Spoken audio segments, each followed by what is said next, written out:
Hi, everybody. We're back again. We're in the middle of chapter 5. We are on page 53, and Donovan is about to go for a walk with Mr. Osborne, or the Great and Powerful Oz.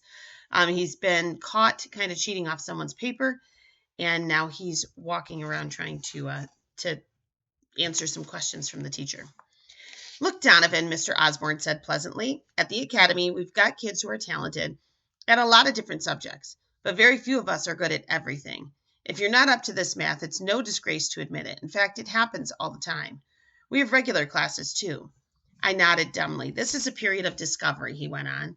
We're getting to know you, and you're getting to know us, and during that process, we'll explore where your true gifts lie. Are there any fields of study that really turn you on? I hesitated.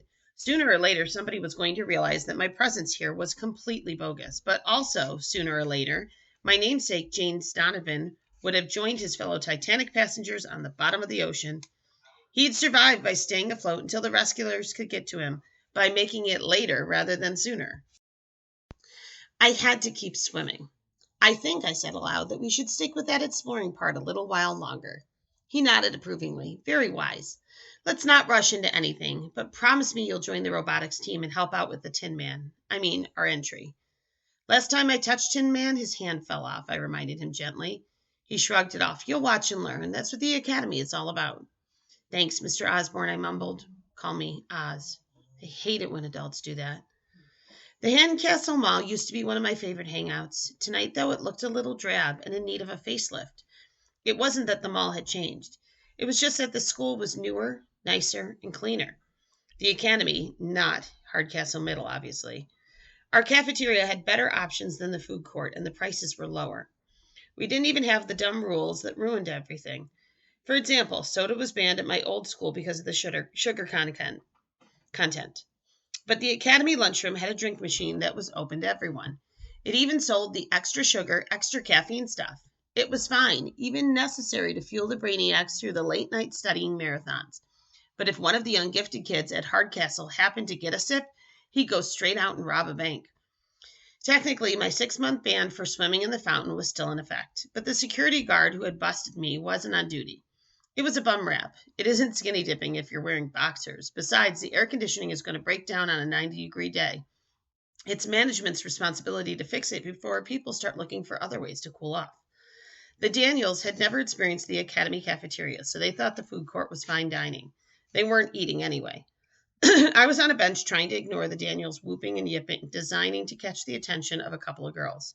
Do something funny, Donovan, Nussbaum urged. Chicks eat that stuff up.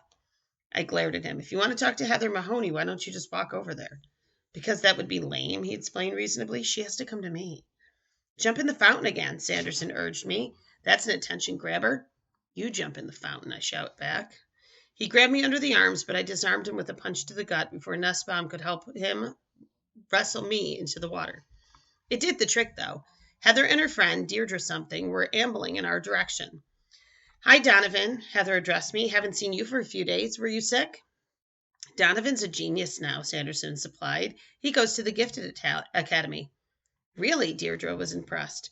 Don't you have to take a lot of tests for that? It's no big deal, I put in quickly, studying the floor. You're telling me, Nussbaum explained. You know how he got picked? He's only there because I stomped on his sneaker hard, silencing him before he could say more. Donovan, came another voice. It took me a second to recognize her. It was Chloe from the academy. She said something to a middle-aged woman and headed towards our table. Who's that? Sanderson asked. She's in my new homeroom, I replied. Nussbaum snickered. Nice lumberjack shirt. Funny, surrounded by the kids at the academy, Chloe looked kind of good.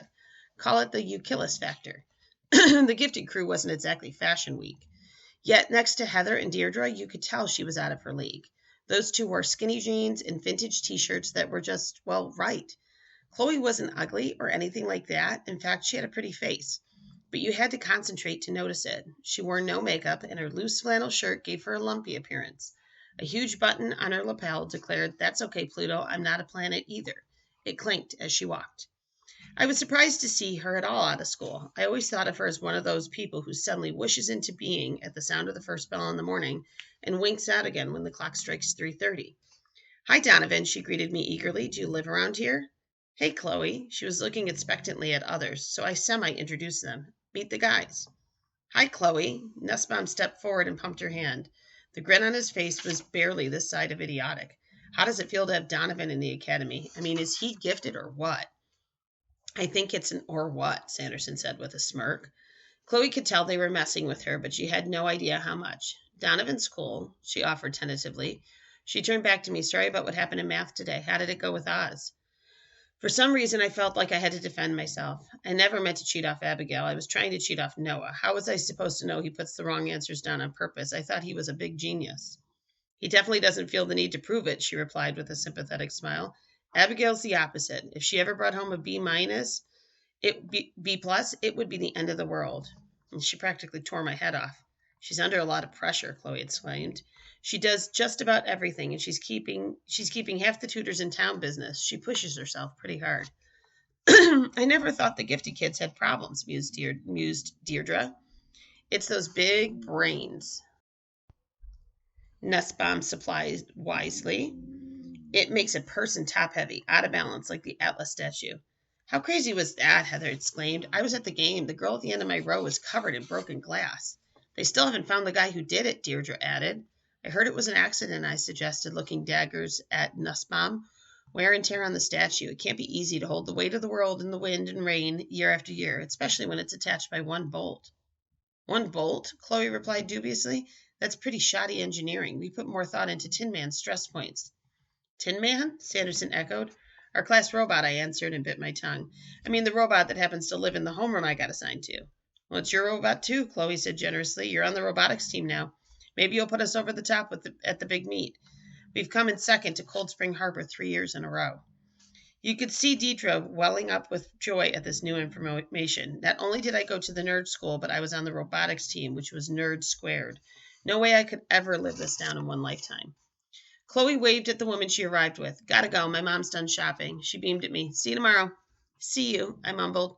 We should hop too, Heather put in. Our ride will be here any minute. I hated to see them leave. When it was just me and the Daniels, I knew I was going to get it. Nussbaum didn't disappoint. Some girlfriend you got there, Donovan? Or is she just a regular friend and you're dating Tin Man? I can't believe Tin Man is cheating on Tin Woman, Sanderson clucked disapprovingly. She must be hot. She probably doesn't wear her grandfather's plaid shirt. Shut up, you guys. Chloe's not my girlfriend, and it isn't my robot. I'm only on the robotics team because my homeroom teacher is the coach. I have to try to fit in over there, and believe me, it isn't easy, and not just because I haven't got the brain power. You heard about the guy who tried to flunk the math test? The teacher had to trick him into admitting he understood it. So he's a genius and a moron all in one. It's a nut house. Well, it's not safe to come back to Hardcastle yet, Sanderson advised. We had an assembly today, and that guy Schultz was standing right at the door. He looked every single face that came into the gym. I'll bet he's searching for you, man. He didn't even stick around. He just watched us file in and took off. I felt ice-cold tentacles wrapping around my stomach. It was my worst fear coming true. But at least it settled one issue. All day I've been asking myself what I was doing at the Academy for Scholastic Distinction. And now I knew I was hiding out. And we're going to stop there.